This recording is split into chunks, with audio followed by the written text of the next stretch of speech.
Dear friends, नमस्कार। मैं हूँ राजेश कुमार चौधरी और आज हम लोग योग के जनक महर्षि पतंजलि के बारे में बात करेंगे। उनके जीवन के और उनके योग सूत्र के बारे में बात करेंगे। महर्षि पतंजलि ने अपने योग सूत्र में शरीर के कष्ट, मन की अस्थिरता और आध्यात्मिक विकास में होने वाली बाधाओं को दूर करने के बारे में बताया। ऐसे तो अक्सर हम लोग महर्षि पतंजलि के रेफरेंस से कुछ सुनते रहते हैं, लेकिन महर्षि पतंजलि ने जो रचना की है उसमें उन्होंने बहुत डायरेक्ट, ओरिजिनल और दैवीय रूप से किया है।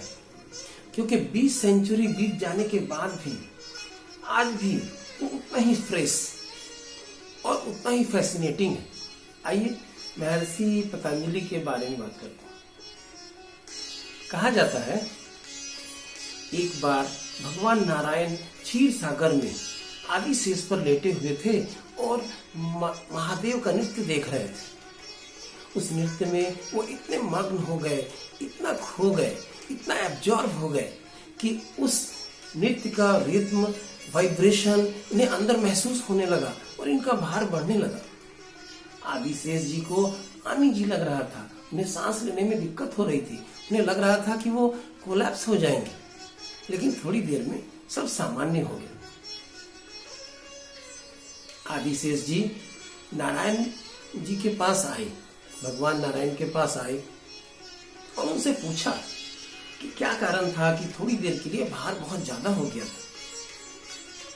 भगवान नारायण ने कहा कि मैं महादेव जी का नृत्य देख रहा था। उस नृत्य में इतना ग्रेस था, इतनी ब्यूटी थी, इतना मेजेस्टी था, इतना ग्रैंडियर था कि उसका जो करस्पॉन्डिंग इफेक्ट था, उसका जो करस्पॉन्डिंग वाइब्रेशन और रिद्म था, वो मैं अंदर महसूस कर रहा था, इसलिए भार बढ़ गया। ये सुनकर आदिशेष जी को थोड़ा अफसोस हुआ और वो सोचे काश वो भी नृत्य जानते तो अपने इष्ट देव को खुश कर सकते थे। और उन्होंने अपने मन की बात भगवान नारायण से बताई। भगवान नारायण जी थोड़ा सोचे और फिर बोले, महादेव जी आपको तो पृथ्वी पर भेजने ही वाले हैं ग्रामर के कमेंट्री के लिए, तो जब आप पृथ्वी पर जाएंगे तो वहां नृत्य भी सीख लीजिएगा। यह सुनकर आदिशेष जी बहुत खुश हुए, बहुत प्रसन्न हुए और वो मन ही मन सोचने लगे, मेडिटेशन करने लगे, ध्यान करने लगे, ये जानने के लिए कि वो कब पृथ्वी पर जाएंगे और कहाँ उनका जन्म होगा, कौन उनकी माँ होंगी, किनके वे संतान होंगे। और उन्होंने अपने ध्यान में देखा कि पृथ्वी पर एक योगिनी है जिनका नाम गोनिका है। वो सर्वगुण संपन्न है और हमेशा ईश्वर से एक पुत्र के लिए प्रार्थना करती है, लेकिन अभी तक उन्हें कोई संतान नहीं।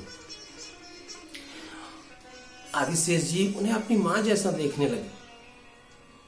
वो इस बात का इंतजार करने लगे कि कब वो सौभाग्य का क्षण आएगा, वो जब पृथ्वी पर जाएंगे। इधर योगिनी जी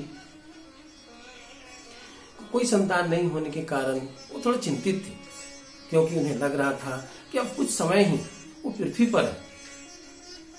वो एक बार फिर से मन में श्रद्धा और पवित्रता लेके सूर्य भगवान से प्रार्थना करने लगी। और प्रार्थना करने के लिए उन्होंने अंजलि में जल लेकर आंख बंद करके सूर्य भगवान को नमन किया।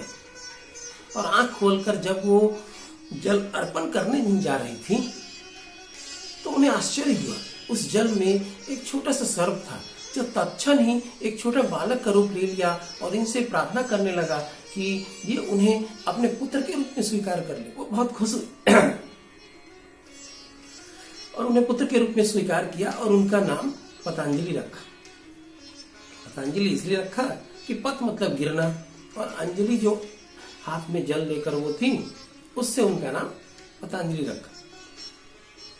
महर्षि पतंजलि ने सबसे पहले महाभाष्य की रचना की, जो ग्रामर पर एक कमेंट्री है और जिससे भाषा की शुद्धता और उसकी स्पष्टता के बारे में। उसके बाद उन्होंने आयुर्वेद की रचना की, जिसे जीवन और स्वास्थ्य का विज्ञान कहते हैं। और अंत में उन्होंने योग दर्शन की रचना की, जिसमें मानव जाति की पूर्णता के लिए उन्होंने सूत्र दिया और उसका विवरण किया। महर्षि पतंजलि ने मानव जाति के लिए एक रिफाइंड लैंग्वेज, एक कल्चर्ड बॉडी और एक सिविलाइज्ड माइंड के लिए अपना योगदान दिया, या कहें एक परिष्कृत भाषा, एक सुसंस्कृत शरीर और एक सभ्य दिमाग के लिए। महर्षि पतंजलि की रचना आज भी उतनी ही उपयोगी, उतना ही रेलिवेंट या कहें इटर्नल है जैसा हमेशा से रहा है, और आने वाले कई शताब्दियों तक ये ऐसा ही रहेगा। इस योग सूत्र में 196 सूत्र है। 4 भाग में है: समाधि पद, साधना पद, विभूति पद और कैवल्य पद।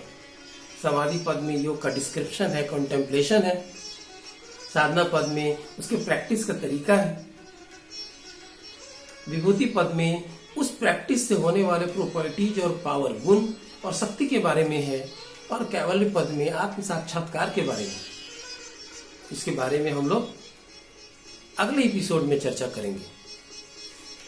मैं महर्षि पतंजलि को नमन करता हूं और आप सबको भी धन्यवाद करता हूं। Thank you.